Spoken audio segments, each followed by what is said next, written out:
आ सके। देखते हैं सर हमारे साथ टेलीफोन लाइन पर कौन मौजूद है। अस्सलाम वालेकुम। वालेकुम अस्सलाम। जी कौन साहब बात करें? वालेकुम अस्सलाम। अतिया बोल रही हूँ। जी अतिया साहबा। मैं डॉक्टर साहब आप से बात करना चाह रही हूँ। जी अतिया साहबा मैं बात कर रहा हूँ। जी कि मेरे 4 बच्चे हैं। जी जी। 2 बेटे और 2 बेटियाँ। ठीक है। और दोनों बेटे जो हैं वो बिल्कुल नाफरमान है। अच्छा। बिल्कुल मतलब बात करना तक मुझसे पसंद नहीं करते। बड़ा तो बाहर होता है, डॉक्टर भी है, और छोटा जो है वो मेरे पास रहता है और ना खुद मुझसे बात करता है ना सलाम करता है। ठीक है, नाफरमान है, बिल्कुल ठीक है जी। तो आप क्या पूछना चाहेंगे? बच्चों को मेरे से बात करने देते हैं। तो मैं ये पूछना चाहती हूँ कि नाफरमान औलाद के लिए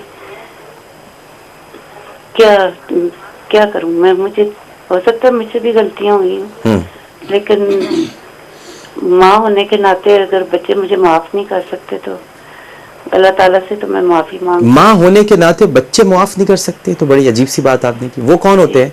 ऐसी क्या बात आपने कर दी है कि वो अब आपको माफ करें? आप तो माँ हैं।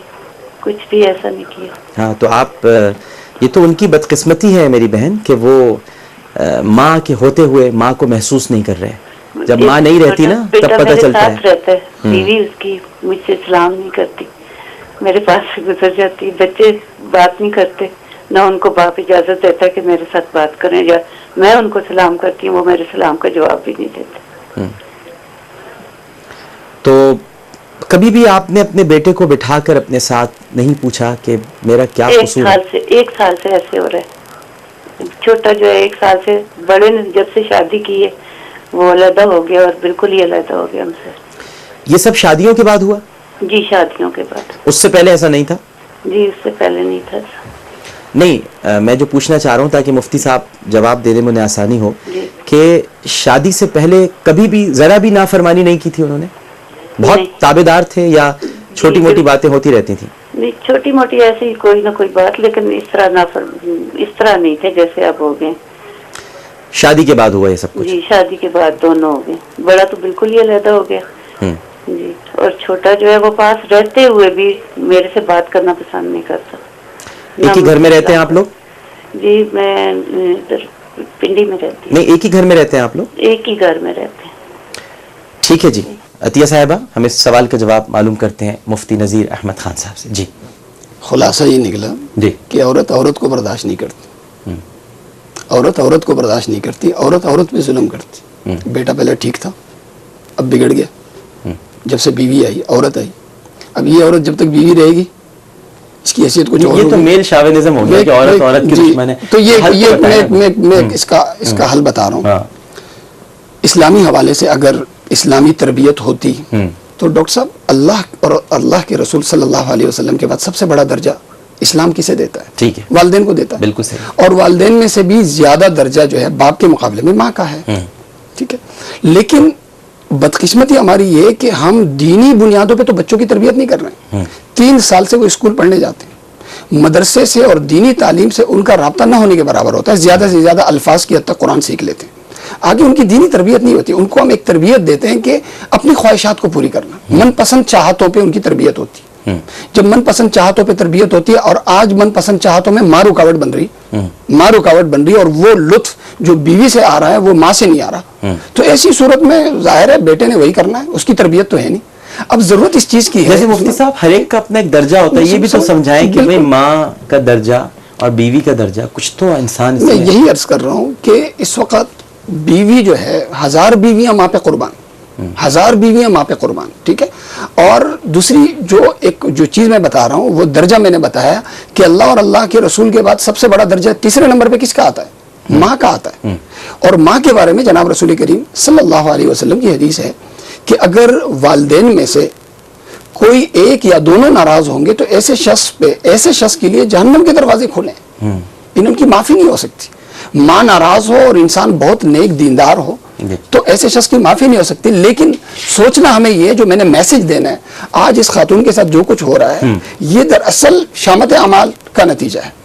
हज़रत उमर रज़ी अल्लाह तआला का एक वाक़या मैंने सुना है, किताब में मैंने नहीं पढ़ा। उनके पास एक साहब आए, कहने लगे जी मेरे बेटे ने मुझे मार दिया, सर से खून निकल रहा है, मेरे बेटे ने मुझे मार दिया। हज़रत उमर रज़ी अल्लाह तआला गर्म हुए, बाप की पिटाई की, बुलाओ उसको, पकड़ के ले आए कि क्यों मारा बाप को। उसने कहा मैंने कोई गलत किया। अच्छा, गलत नहीं किया तो फिर क्या? उन्होंने कहा जी ये रोजाना जो है ना मेरी वालदा से लड़ते रहते हैं, मैंने एक दिन शराफत से समझाया, दूसरे दिन शराफत से समझाया, फिर भी जब नहीं माने तो मैं डंडे से सीधा कर दी। तो उन्होंने कहा ये डंडे से सीधा करना ये तुझे किसने सिखाया? उन्होंने कहा इसी बाप ने सिखाया, मैं तो जब से पैदा हूँ पहले बकरियां चराता था, अब बड़ा हो गया अब ऊँट चराता हूँ।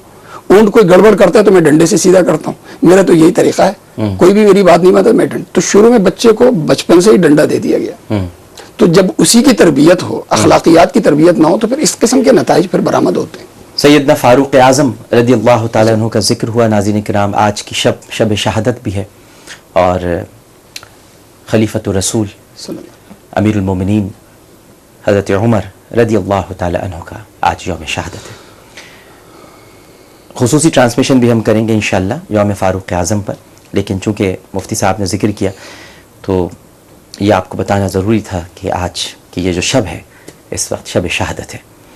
मुफ्ती साहब, एक सवाल SMS पर भी आया हुआ है कि ये जो हराम अशिया होती हैं, मिसाल के तौर पर बहुत सारे जो प्रोडक्ट्स हैं उनमें यूज़ की जाती हैं, लेकिन अगर केमिकली उनकी प्रोसेसिंग इतनी हो जाए कि वो सब कुछ उसमें से ख़त्म हो जाए, तो क्या फिर वो यूज़ किया जा सकता है? जैसे कॉस्मेटिक्स में होते हैं इस्तेमाल, ये जेलेटिन वगैरह, ये जो च्युइंगम वगैरह हैं बाहर मिलती हैं, तो क्या लोग इस्तेमाल कर लिया करें? ये मुझसे सवाल अमेरिका में किसी ने पूछा था और मैंने ये सोचा कि मैं आपसे पूछूं, लेकिन SMS भी आ गई है, तो आप बताइए।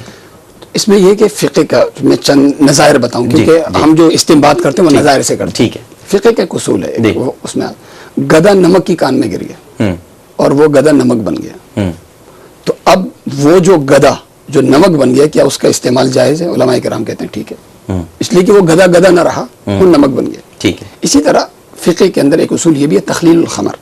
एक शख्स शराब को ज़ाया नहीं करना चाहता, वो ये चाहता है कि मैं किसी तरीके से इसे काम में लाऊं, तो उलमाए किराम कहते हैं उसे उसके अंदर केमिकल डाल दिया जाए और वो उस शराब को सिरका बना दो।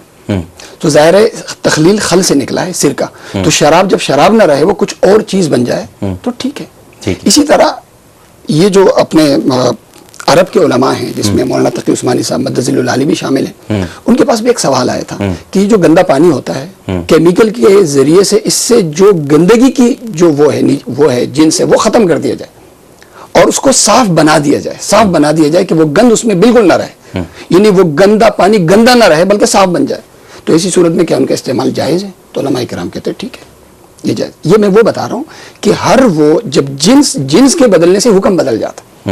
अब एक चीज पहले गंदी थी, नजिस थी, अब वो चीज वो न रही तो अब हुक्म बदल जाएगा। इसी तरह फ़िक़्ह की किताबों में एक ये भी आता है कि जो जहाँ पे गोबर पड़े होते हैं, अगर वो धूप पड़ के जो है वो गोबर ना रहे और वो मिट्टी बन जाए, तो क्या उस जगह पे नमाज पढ़ना ठीक है? उलमाए किराम कहते हैं ठीक है, इसलिए कि वो गोबर नहीं, अब वो मिट्टी। तो इसी हवाले से आप ये ले लें, कॉस्मेटिक्स हो जो हो, इसमें अगर जिन्स बदल गई है, ठीक है, हम ये नहीं देखेंगे बनी किससे, हम ये देखेंगे अभी क्या है।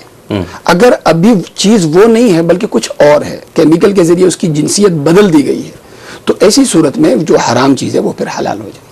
तो ये जो कफ सिरप्स होते हैं जिनमें अल्कोहल शामिल किया जाता है, तो आप फरमा रहे हैं देखिए अल्कोहल की तो बहस ही अलग है, ये तो जो जज्बाती लोग होते हैं वो इस तरह की बात। पहली बात ये कि अल्कोहल क्या मतलब कहने कि अल्कोहल को हराम कह देते हैं। अल्कोहल ये देखना है, अल्कोहल सिर्फ हराम से नहीं बनती, ये हलाल अशिया से भी बनती है। ठीक है। दूसरे ही कि अगर मौलाना तकी उस्मानी साहब मद्दज़िलुल आली ने इस पे उनका जबरदस्त एक मकाला है, इस पे उन्होंने ये लिखा है कि अगर अल्कोहल अगर बन रही है ऐसी चीज से कि जो हलाल है, तो फिर तो इसके पाक होने का जो है वो तो फिर मतलब इश्काल ही पैदा नहीं होता। किस चीज से और अल्कोहल बनती है? लेकिन अगर आप ये कहें कि अल्कोहल जो है वो शराब से बनती है, ठीक है, इसके अलावा किससे बनती है? मतलब अगर ये तो मैं नहीं आपको बताता नहीं, लेकिन मुझे जो माहिर डॉक्टर है उन्होंने मुझसे कहा है कि जी ये हलाल चीजों से भी बनती है। लेकिन अगर हम ये कहें कि हराम चीजों से भी बनती है अल्कोहल, और इसकी जिनसियत को बिल्कुल खत्म कर देते हैं केमिकल डाल के, ठीक है, तो ऐसी सूरत में अल्कोहल का इस्तेमाल बिल्कुल ठीक है। ये जो अब हम लोग लगाते हैं दवाइयों में, दूसरी चीज़ों में, तो उलमाए किराम इसकी इजाज़त देते हैं, कोई ऐसी सूरत। ठीक है जी, मैं बहुत शुक्रगुजार हूँ मुफ्ती नज़ीर अहमद खान साहब आपका, आप वक्त निकाल कर तशरीफ़ लाए। नाज़रीन किराम, इसके साथ ही आलिम और आलम का वक्त अपने अख्तिताम को पहुँचा।